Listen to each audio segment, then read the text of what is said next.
7 décennies après la découverte des manuscrits de la mer Morte, environ 80 nouveaux fragments de ces textes anciens ont été révélés au public. Des archéologues israéliens ont fait cette découverte monumentale lors d'une mission impliquant l'escalade de falaises et la fouille de centaines de grottes. On a découvert les rouleaux en 1947. On a passé les 70 années suivantes à débattre de leur provenance. Puis un généticien à table a accidentellement anéanti tout ce que les chercheurs pensaient savoir. Non pas grâce à de nouvelles fouilles, ni grâce à une grotte nouvellement découverte. Les manuscrits de la mer Morte sont les plus anciens de l'Ancien Testament. Ils ont été découverts entre 1946 et 1957. C'est un véritable trésor, n'est-ce pas? Certains sont tellement fragmentaires qu'on dirait des confettis, ce qui était une découverte majeure. Non pas grâce à une analyse théologique révolutionnaire, grâce à de la poussière. De la poussière microscopique invisible, pratiquement insignifiante, qui reposait sur une étagère dans une boîte de rangement depuis des décennies. Et à l'intérieur de cette poussière se cachait un secret si explosif qu'il a ébranlé le monde universitaire tout entier. Mais voici ce dont personne ne parle. Le secret ne résidait pas seulement dans l'identité de l'auteur des rouleaux, mais aussi dans leur nature même et ce qu'ils représentent. Des fragments d'un rouleau biblique ainsi que d'autres reliques ont été découverts dans des grottes du désert israélien. Des fragments des manuscrits de la mer Morte sont exposés au Musée de la Bible de Washington, levant ainsi toute obscurité et accessible à tous.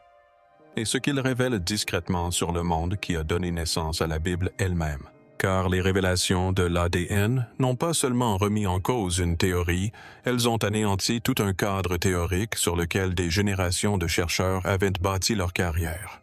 Et les implications pour l'histoire biblique, le judaïsme antique et le christianisme primitif continuent de se dévoiler. Alors, restez avec moi, car cette histoire commence dans une grotte, se poursuit dans un laboratoire de génétique et se termine là où personne ne l'aurait imaginé. Le berger le rocher et le vase brisé. Tout commence par une chaude après-midi de 1947 dans le désert rocailleux près de la mer Morte. Un jeune berger bédouin nommé Muhammad ad-Dib faisait ce que font les bergers. Il parcourait les champs, gardant un œil sur son troupeau lorsqu'il ramassa une pierre et la jeta dans l'une des dizaines de grottes qui parsemaient les falaises calcaires au-dessus de lui. Il ne cherchait rien. Il lançait simplement une pierre. Mais au lieu du bruit sourd d'une pierre qui heurte une autre, il entendit quelque chose de différent. Un craquement, un fracas, le son caractéristique de quelque chose qui se brisait après une éternité. Il pénétra dans la grotte.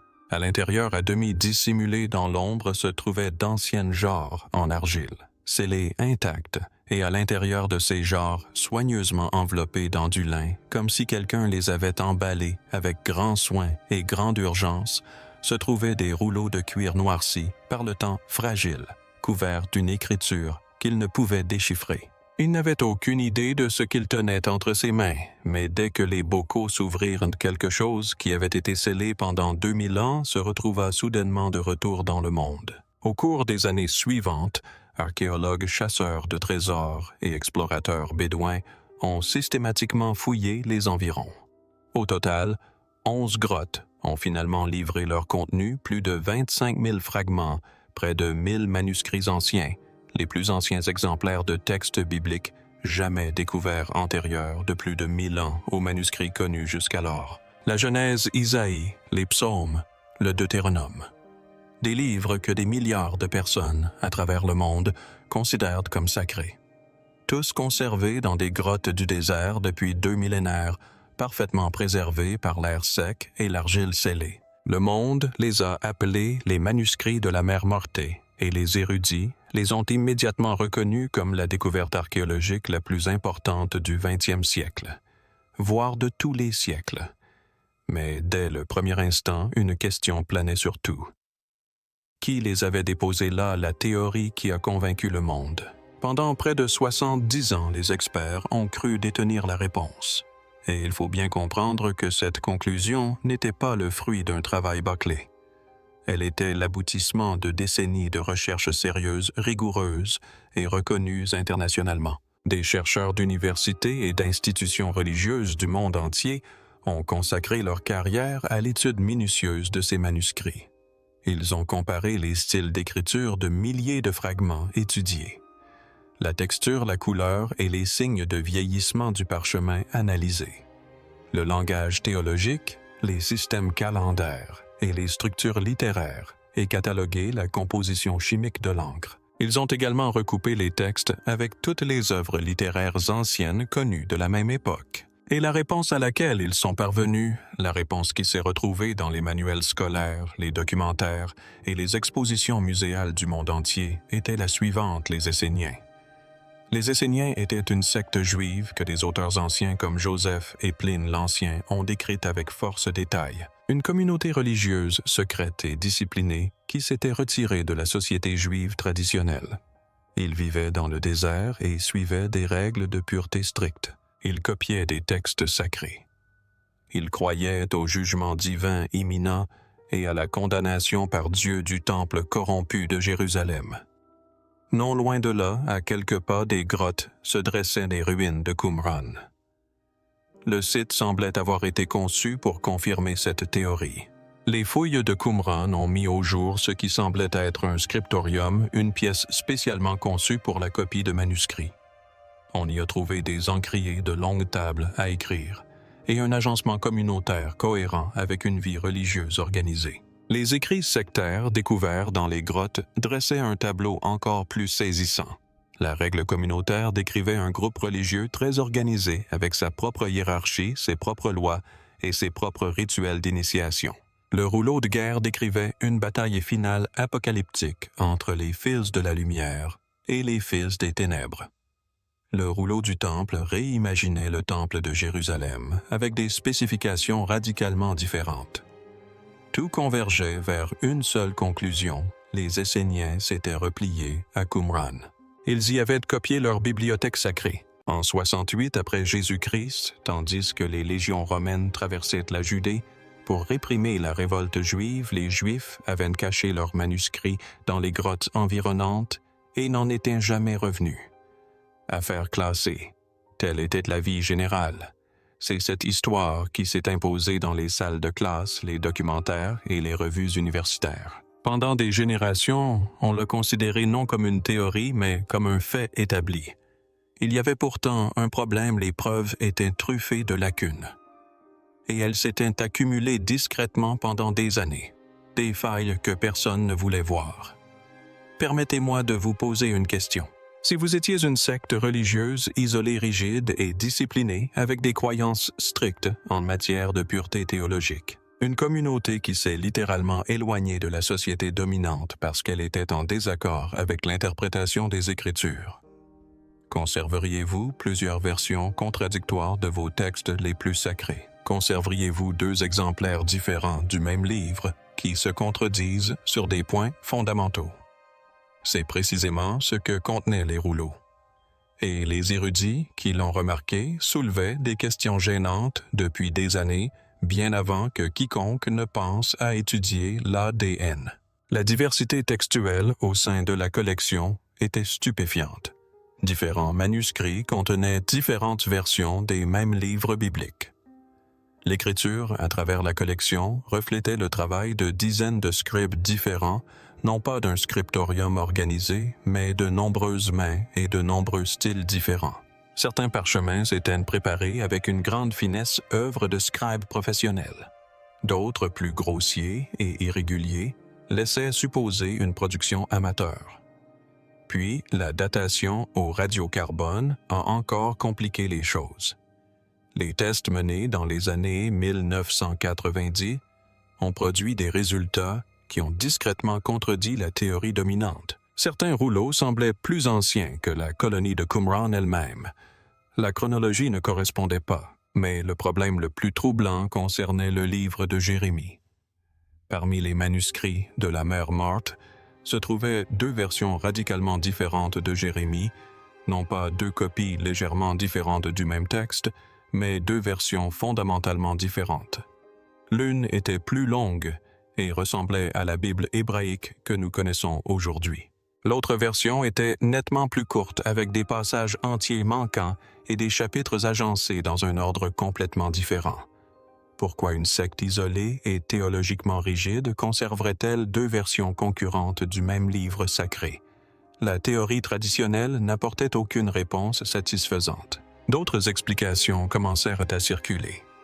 Peut-être que Qumran n'avait jamais été un monastère. Peut-être que c'était un atelier de poterie, un avant-poste militaire ou une riche villa d'hiver.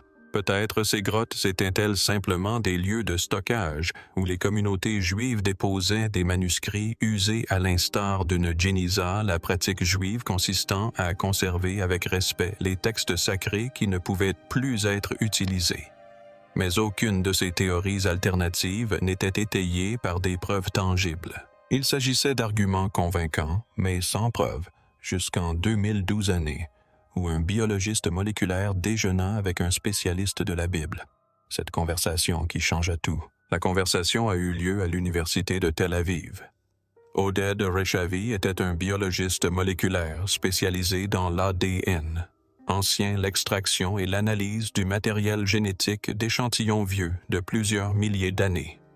Son domaine avait déjà transformé l'archéologie. En récupérant l'ADN d'ossements anciens, les chercheurs ont retracé les schémas de migration humaine, identifié des populations inconnues et réécrit des chapitres entiers de la préhistoire. Son compagnon de déjeuner était Noam Mizrahi, un érudit biblique qui avait passé des années à travailler avec des fragments des manuscrits de la Mère Morte. Au cours de leur conversation, Mizrahi décrivit l'immense défi permanent que représente un des rouleaux, ces 25 000 fragments, pour la plupart sans identification claire, dispersés dans des dizaines d'institutions universitaires et toujours en cours de réassemblage et d'interprétation. Les outils utilisés étaient les mêmes que ceux sur lesquels les chercheurs s'étaient toujours appuyés. L'analyse graphologique, la comparaison visuelle des parchemins, la concordance des contenus théologiques. Des outils utiles, certes, mais fondamentalement subjectifs. Des yeux humains scrutant d'anciens fragments et formulant des hypothèses éclairées. Rechavi écoutait. Il posa alors une question si simple qu'elle paraît presque évidente a posteriori. De quoi sont faits exactement ces rouleaux? De parchemin, répondit Mizrahi. De peau animale. Rechavi marqua une pause. Alors le parchemin contient encore de l'ADN. Cette simple prise de conscience, la reconnaissance que les manuscrits étaient du matériel biologique et non de simples artefacts historiques, a ouvert une porte à laquelle personne dans le domaine de l'étude des manuscrits de la Mère Morte n'avait jamais pensé. Personne n'avait jamais appliqué auparavant la technologie de l'ADN ancien à des manuscrits anciens. Personne n'avait jamais pensé à se demander de quel animal provenait un rouleau particulier, dans quelle région cet animal avait vécu, si deux fragments séparés par des décennies d'archéologie avaient autrefois fait partie du même manuscrit parce qu'ils provenaient du même animal. La question n'était pas seulement intéressante, c'était potentiellement révolutionnaire, la science de la lecture des poussières. En collaboration avec Nina Schwartz, conservatrice des manuscrits de la Mère Morte à l'Autorité des Antiquités d'Israël Rechavi et Mizrahi, ont constitué une équipe de recherche et ont commencé à concevoir une étude inédite. Mais ils se sont immédiatement heurtés à un mur. Les manuscrits de la Mère Morte ne sont pas des objets ordinaires.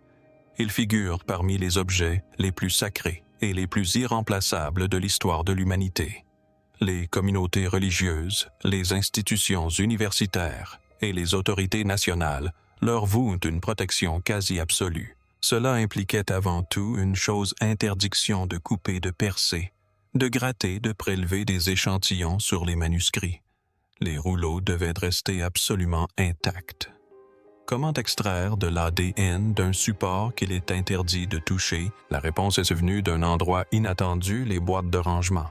Au fil des décennies de conservation et d'examen des particules microscopiques du parchemin, s'étaient naturellement détachées lors de la manipulation du déplacement de l'examen et du stockage des fragments. Ces particules, essentiellement de la poussière, s'étaient accumulées à l'intérieur des conteneurs contenant les fragments de parchemin. Et mêlé à cette poussière se trouvait du collagène, la structure protéique qui constitue la base physique de la peau animale.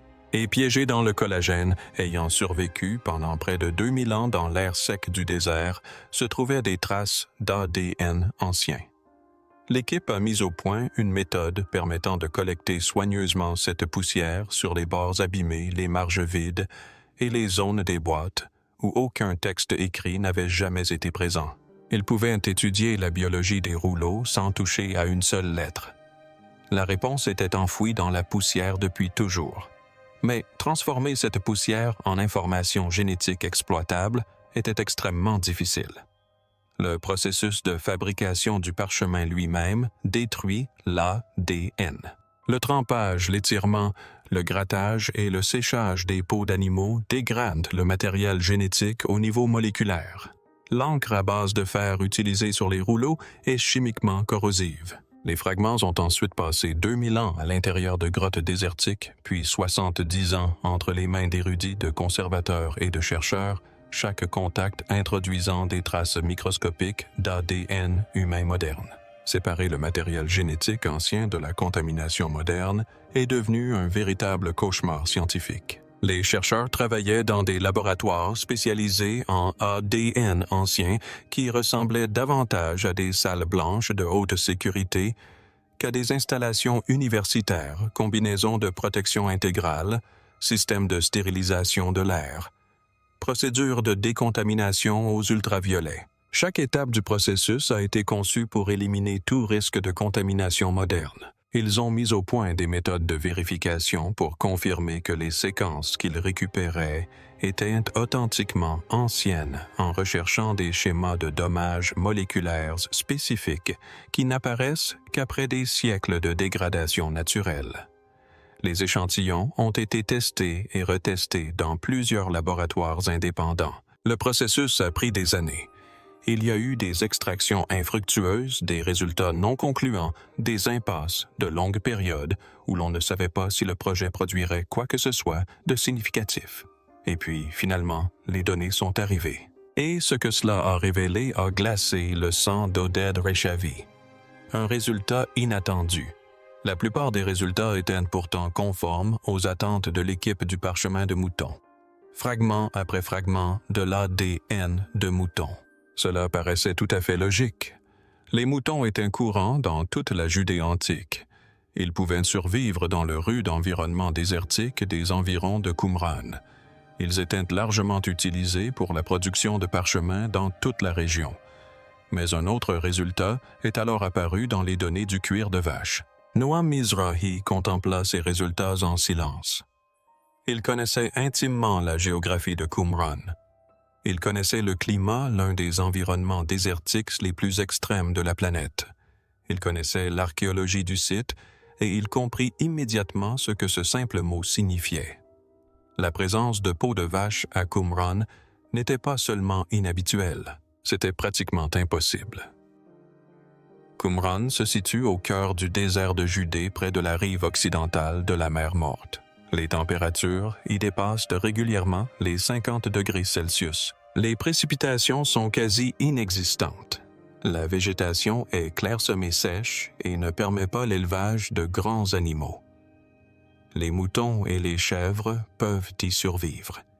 Ils ont besoin de très peu d'eau et se nourrissent de broussailles désertiques. Les bovins, en revanche, ne le peuvent pas.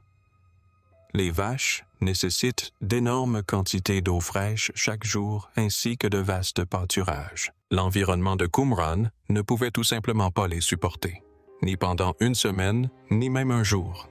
Ce qui impliquait une évidence, une réalité qu'aucune discussion savante ne pouvait réfuter. Aucun rouleau écrit sur peau de vache n'avait été produit à Qumran. Il provenait d'ailleurs. Quelqu'un l'avait physiquement transporté là, au moment où la pièce a basculé. Lorsque Nina Schwartz a reçu ses résultats, elle a décrit plus tard ce qu'elle a ressenti, l'impression que toute la pièce avait basculé. Elle avait passé des années à travailler avec ces fragments. Elle les avait tenus catalogués, protégés. Et à cet instant, elle comprit que tout ce que le monde universitaire croyait savoir sur les manuscrits de la Mère Morte allait être fondamentalement bouleversé. non pas révisés, non pas amendés, réécrits, car les fragments de peau de vache n'étaient pas aléatoires, ils n'étaient pas dispersés au hasard dans la collection. Ils étaient liés à des textes spécifiques, à des traditions manuscrites spécifiques, à des versions spécifiques des livres bibliques. Et c'est alors que le livre de Jérémie est devenu la clé de tout. 2 Bibles, 2 communautés, une grotte. Vous souvenez-vous de ces 2 versions contradictoires de Jérémie, la version longue semblable à la Bible hébraïque utilisée aujourd'hui et la version courte avec des passages manquants et des chapitres réorganisés ont fait l'objet de débats entre les érudits pendant des décennies. L'ADN leur a apporté une réponse définitive. Les fragments du livre de Jérémie dans sa version longue étaient écrits sur du parchemin de mouton. Les fragments du livre court de Jérémie furent écrits sur du cuir de vache. Des animaux différents, des régions différentes, des origines différentes. Il ne s'agissait pas de 2 versions d'un même texte produites par une même communauté. C'étaient 2 traditions textuelles distinctes qui s'étaient développées indépendamment en différents lieux parmi différents groupes de population et qui s'étaient retrouvées d'une manière ou d'une autre dans les mêmes grottes. Réfléchissez bien à ce que cela signifie.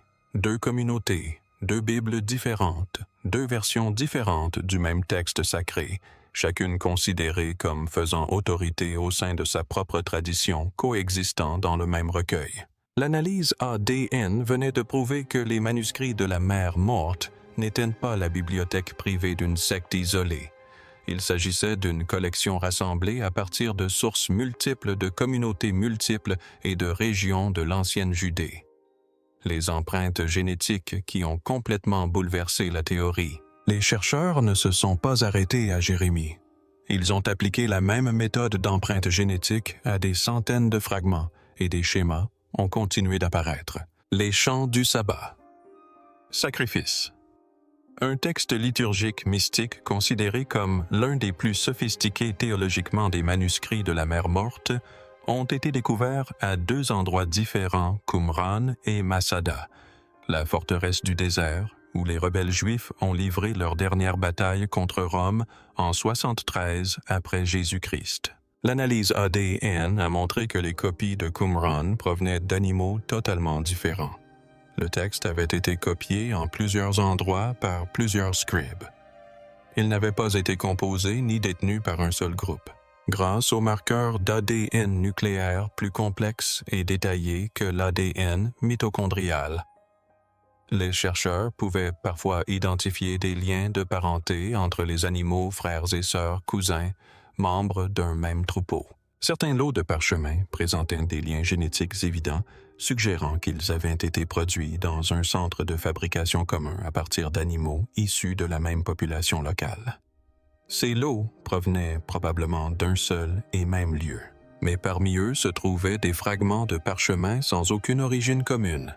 Des animaux différents, des populations différentes, des régions différentes, aucun lien génétique. La collection n'avait pas été créée par une seule communauté isolée. Elle avait été constituée au fil du temps à partir de sources multiples de groupes variés et peut-être même de plusieurs générations. Dès lors, la théorie de la bibliothèque essénienne ne s'est pas contentée de s'affaiblir, elle s'est effondrée. À quoi servaient réellement ces grottes, alors que sont réellement les manuscrits de la Mère morte? Voici ce que révèlent les preuves, et c'est une histoire bien plus extraordinaire que tout ce que l'ancien consensus a pu proposer. Dans la tradition religieuse juive, les textes contenant le nom de Dieu ne peuvent être détruits. Lorsqu'un manuscrit sacré devient trop usé pour être utilisé, il doit être conservé avec respect dans un lieu de stockage désigné appelé Genitza. Les communautés entretenaient ces espaces de stockage sacrés dans toute l'ancienne Judée. Les grottes de Qumran ont peut-être fonctionné exactement comme cela une Genitza à grande échelle, un dépôt sacré où les communautés juives de toute la région ont déposé des textes qu'elles ne pouvaient plus utiliser, mais qu'elles ne pouvaient se résoudre à détruire. Et considérons maintenant le contexte historique. Jérusalem se trouvait à seulement 32 kilomètres de Qumran.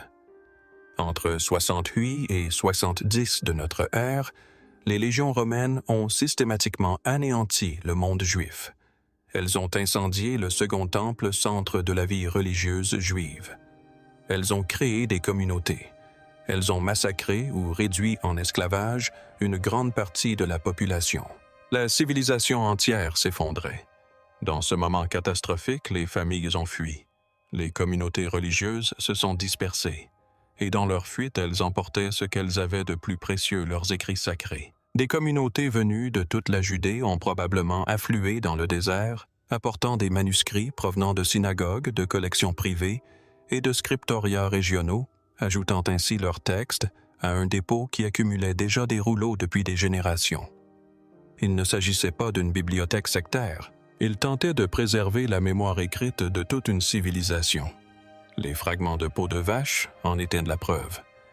Ces rouleaux avaient voyagé depuis les régions plus humides et verdoyantes de Judée, des lieux où le bétail pouvait survivre jusqu'au désert. Quelqu'un les avait transportés délibérément avec urgence. Il ne s'agissait pas d'une secte isolée coupée du monde. C'était un réseau de communautés interconnectées, liées par des écritures des traditions, et finalement une catastrophe partagée. Quelles sont les implications pour la Bible elle-même? Les implications pour notre compréhension de la Bible elle-même sont stupéfiantes. Ce que les preuves ADN ont démontré physiquement et scientifiquement était quelque chose que les exégètes soupçonnaient depuis longtemps, mais qu'ils n'avaient jamais pu prouver de manière définitive.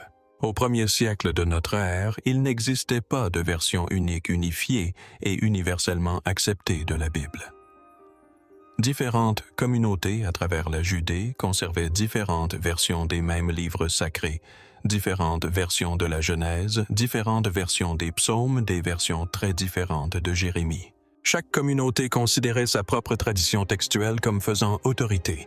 Chaque version était sacrée dans son contexte. Et voici ce que cela signifie concrètement. Car les chiffres seuls ne rendent pas compte de toute son importance. Lorsque les chercheurs ont comparé deux versions de Jérémie, ils ne se sont pas intéressés à de légères variations orthographiques ou à des différences superficielles de formulation. Ils ont examiné des textes qui différaient d'environ 15% en longueur totale. Des passages entiers présents dans une version n'existaient tout simplement pas dans l'autre. L'ordre des chapitres a été modifié.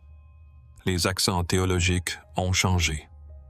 Un livre que des millions de personnes, à travers les siècles, ont considéré comme la parole de Dieu immuable et définitive, existait au 1er siècle sous au moins deux formes sensiblement différentes. Et les deux étaient considérés comme sacrés par les communautés qui les ont préservés.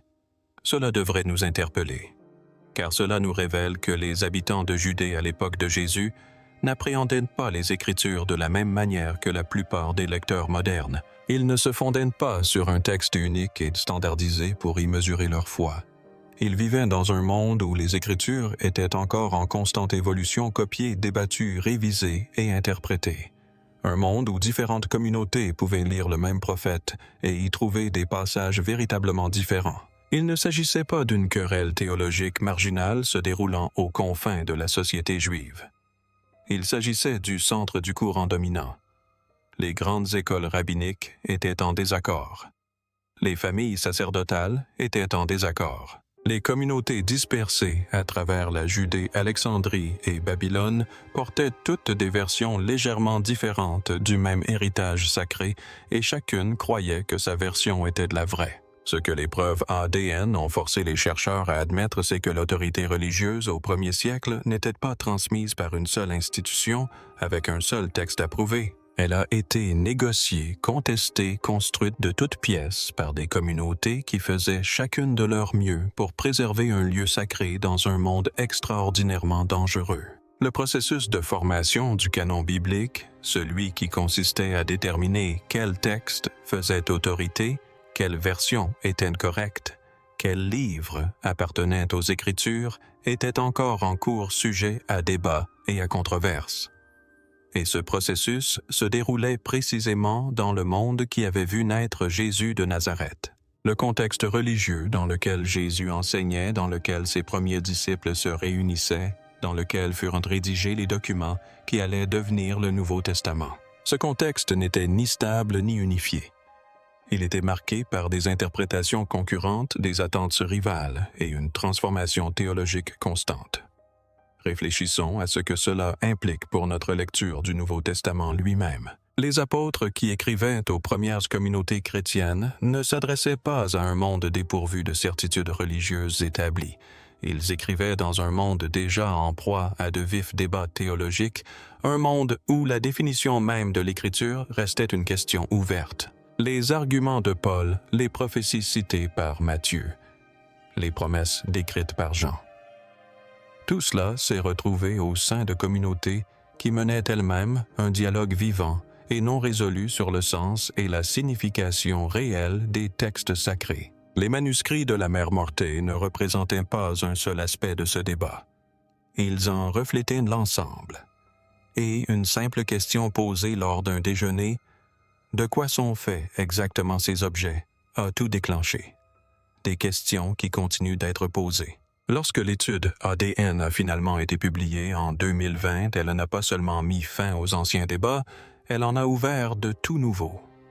Pour la première fois dans l'histoire des études sur les manuscrits de la Mère Morte, les chercheurs disposaient d'outils capables de répondre à des questions qui semblaient auparavant insolubles. Peut-on identifier des centres de production précis, des lieux spécifiques de l'ancienne Judée où les rouleaux étaient fabriqués? Peut-on cartographier le réseau des communautés de scribes juifs répartis dans toute la région? Peut-on retracer fragment par fragment comment différentes traditions textuelles ont circulé entre les communautés au fil des générations? La réponse à toutes ces questions est désormais peut-être. Et ce peut-être est infiniment plus prometteur que le non définitif d'avant. Des équipes de recherche analysent actuellement l'ADN, provenant de collections beaucoup plus importantes de fragments de rouleaux, combinant des données génétiques avec une technologie d'imagerie multispectrale capable de révéler l'encre et le texte invisible à l'œil nu. Des scientifiques constituent simultanément d'immenses bases de données d'ADN animal ancien provenant de tout le Proche-Orient. Ces profils génétiques régionaux permettront à terme aux chercheurs d'analyser un simple morceau de parchemin et de déterminer avec une précision croissante de quelle région du monde antique il est originaire. Imaginez ce que cela signifie. Un jour, un chercheur sera peut-être en mesure d'examiner un seul fragment des manuscrits de la Mère Morte, un fragment sans titre, sans origine claire, sans lien visible avec aucune autre pièce. Comment déterminer quelle communauté, quelle région, voire quelle génération l'a produit? Les rouleaux n'ont pas fini de parler. À bien des égards, ils ne font que commencer. La poussière qui a réécrit l'histoire. Il y a quelque chose qui mérite d'être dit sur ce qui rend cette histoire si remarquable. Et cela n'a rien à voir avec l'archéologie ou la génétique. Pendant des décennies, certains des plus brillants chercheurs du monde ont consacré leur carrière entière à ces textes. Ils ont reconstitué des manuscrits brisés à partir de milliers de fragments. Ils ont déchiffré une écriture ancienne qu'aucune personne vivante n'avait lue depuis 2000 ans. Ils ont traduit des arguments théologiques composés dans des dialectes que presque personne ne pouvait lire. Ils ont consacré leur vie professionnelle à ces rouleaux avec un dévouement qui force le respect. Ils travaillaient à la limite absolue des capacités de leurs outils. La comparaison d'écriture est par nature subjective. L'analyse visuelle du parchemin ne peut révéler qu'une partie des informations. La critique textuelle peut identifier des schémas, mais ne peut pas toujours prouver si ces schémas sont issus d'une seule communauté ou de plusieurs. Les outils étaient sophistiqués, les chercheurs étaient brillants, mais les outils avaient leurs limites. L'ADN a repoussé les limites. En récupérant des traces génétiques sur le parchemin lui-même, un matériau resté intact dans des boîtes d'archives pendant des décennies. Attendant qu'on pose la bonne question, les scientifiques sont accédés à des informations qu'aucune analyse traditionnelle n'aurait pu fournir. Et ce que ces informations ont révélé était plus important que tout ce que l'on avait imaginé. Les manuscrits de la Mère Morte ne sont pas la bibliothèque privée d'une secte du désert se cachant des légions romaines. Ils sont quelque chose de bien plus extraordinaire. Il s'agit des écrits sacrés rassemblés de l'ancien Israël, divers complexes, parfois contradictoires, façonnés par de nombreuses communautés, de nombreuses traditions et de nombreuses générations d'êtres humains qui ont tenté de préserver ce qu'ils considéraient comme sacré. Des voix différentes, des croyances différentes, des versions différentes des Écritures. Et chaque manuscrit a été transporté par de vraies personnes, des personnes effrayées, des personnes désespérées, des personnes qui comprenaient que ce qu'elles transportaient avait plus d'importance que presque tout ce qu'elles possédaient. Dans des grottes du désert de Judée, durant l'une des périodes les plus sombres de leur histoire, la grotte parle encore. En 1947, un berger a ouvert par inadvertance une jarre en argile et a permis au monde antique de s'exprimer à nouveau. Pendant 70 ans, le monde universitaire a écouté, mais n'a pu entendre qu'une partie de ce que disaient les rouleaux. Puis en 2020, un généticien a extrait de l'ADN de poussières anciennes et les manuscrits ont enfin révélé ce qu'ils attendaient de dire depuis toujours. Il ne s'agissait pas des archives secrètes d'un groupe isolé, mais d'une bibliothèque appartenant à toute une civilisation. Une civilisation qui a dissimulé ses écrits les plus précieux dans des jarres d'argile au fond d'une grotte du désert. Et puis, contre toute attente, après 2000 ans de silence, elle est parvenue à nous les transmettre. Le berger a ouvert la grotte. Le généticien a enfin compris le message de la grotte. Et quelque part, sous la poussière qui s'entasse encore sur les étagères des instituts de recherche du monde entier d'autres secrets, attendent qu'on pose la bonne question. Quelle question, selon vous, reste à élucider? Dites-le-moi dans les commentaires. Et si ce genre d'histoire vous captive, l'histoire réécrite par une découverte inattendue, la vérité cachée à la vue de tous depuis des décennies, alors abonnez-vous et activez les notifications. Car il existe encore d'autres mystères, exactement comme celui-ci, qui attendent d'être découverts.